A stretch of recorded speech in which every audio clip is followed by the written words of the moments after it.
গেল বছরের ৫ আগস্ট ক্ষমতাচ্যুত হয়ে ভারতে অবস্থান নেন সাবেক প্রধানমন্ত্রী শেখ হাসিনা। বন্ধুপ্রতিম আওয়ামী লীগের এমন পতনে যেন নড়েচড়ে বসে ভারত। এখনও জুলাই গণহত্যার মূল আসামি হাসিনাকে নিজেদের দেশেই সুরক্ষিতভাবে আশ্রয়ে রেখেছে মোদী সরকার। আগামীতে শেখ হাসিনা বিজয়ীর বেশেই দেশে ফিরে আসবে, এমনটাই প্রত্যাশা দিল্লির। ব্রিটিশ সাংবাদিক মেহেদী হাসানের কাছে দেয়া এক সাক্ষাৎকারে এমনটাই জানান প্রধান উপদেষ্টা অধ্যাপক ডক্টর মোহাম্মদ ইউনূস। জানান, ভারতের বর্তমান সরকার তাকে পুরো শাসনকালেই সহযোগিতা করেছে। তার ভাষায়, ভারত এখনও আশা করছে শেখ হাসিনা হয়তো পূর্ণ গৌরব ও বিজয়ীর বেশে বাংলাদেশে ফিরবেন। তিনি উল্লেখ করেন, ভারত যদি নিজের মতো সিদ্ধান্ত নিতে পারে তাহলে শেখ হাসিনাকে আশ্রয় দিয়ে যেতে পারে, তবে আইনি বাধ্যবাধকতা তৈরি হলে পরিস্থিতি ভিন্ন হতে পারে। ইউনূস বলেন, শিক্ষার্থীদের আন্দোলন ও আত্মত্যাগের কারণে তিনি প্রথমে অনিচ্ছা সত্ত্বেও অন্তর্বর্তী সরকারের নেতৃত্ব নিতে রাজি হন। গণ অভ্যুত্থানের পর মানুষ একদিকে উত্তেজিত, অন্যদিকে ধীরগতির পরিবর্তনে কিছুটা হতাশ।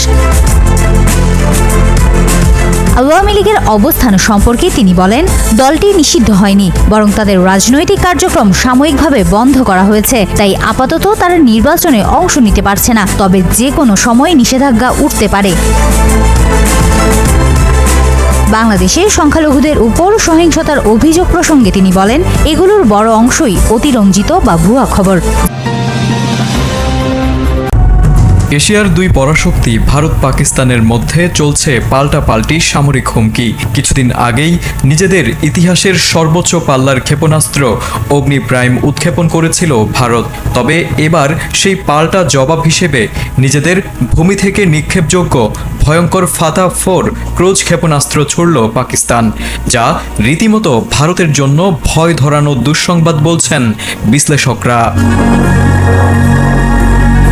মঙ্গলবার পাকিস্তানের আন্তঃবাহিনী জনসংযোগ পরিদপ্তর ISPR জানিয়েছে, ফাতা-4 ক্ষেপণাস্ত্রটির সফল প্রশিক্ষণ উৎক্ষেপণ করা হয়েছে। এই অস্ত্র ব্যবস্থা আনুষ্ঠানিকভাবে 750 কিলোমিটার পর্যন্ত লক্ষ্যভিত্তিক আঘাত করার সক্ষমতা রাখে এবং এতে অত্যাধুনিক নেভিগেশনাল সরঞ্জাম যুক্ত করা হয়েছে, যার ফলে লক্ষ্যবস্তুতে আঘাত ও শত্রুর ক্ষেপণাস্ত্র প্রতিরক্ষা ব্যবস্থাকে এড়ানো সম্ভব হবে। ISPR আরও জানিয়েছে, ফাতা-4 ক্ষেপণাস্ত্রটি আর্মি রকেট ফোর্স কমান্ডের অন্তর্ভুক্ত করা হবে।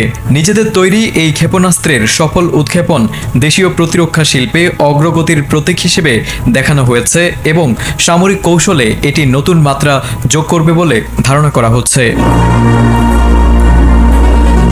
বিশ্লেষকদের মতে, পাকিস্তানের এই ভয়ঙ্কর ক্ষেপণাস্ত্র প্রযুক্তির আত্মপ্রকাশ ভারতের জন্য নতুন চ্যালেঞ্জ তৈরি করেছে। বিশেষ করে সামরিক কৌশলকে আরও জোরদার করতে চাওয়া মোদী সরকারের জন্য এটি এক ধরনের অশনি সংকেত। কারণ ফাতা-4 এর মতো ক্রুজ ক্ষেপণাস্ত্র কেবল সীমান্ত নিরাপত্তা নয়, বরং সামরিক প্রতিরক্ষা পরিকল্পনাকে নতুন করে ভাবতে বাধ্য করবে নয়াদিল্লিকে।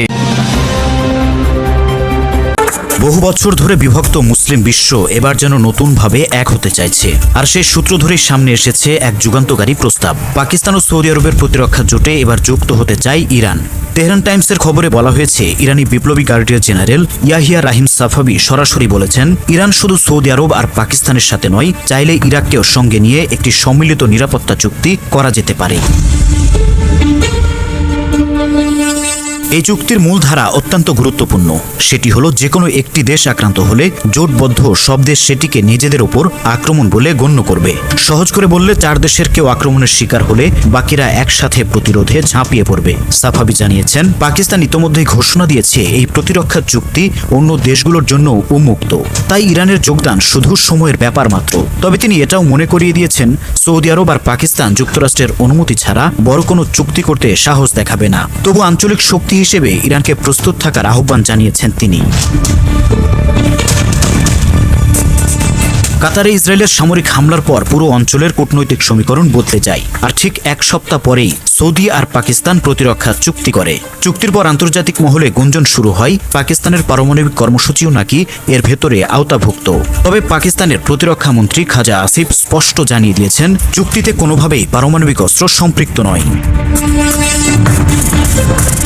এ অবস্থায় ইরান আর ইরাক এই চুক্তিতে সম্পৃক্ত হলে মুসলিম বিশ্বে উদয় হবে নতুন সামরিক শক্তি।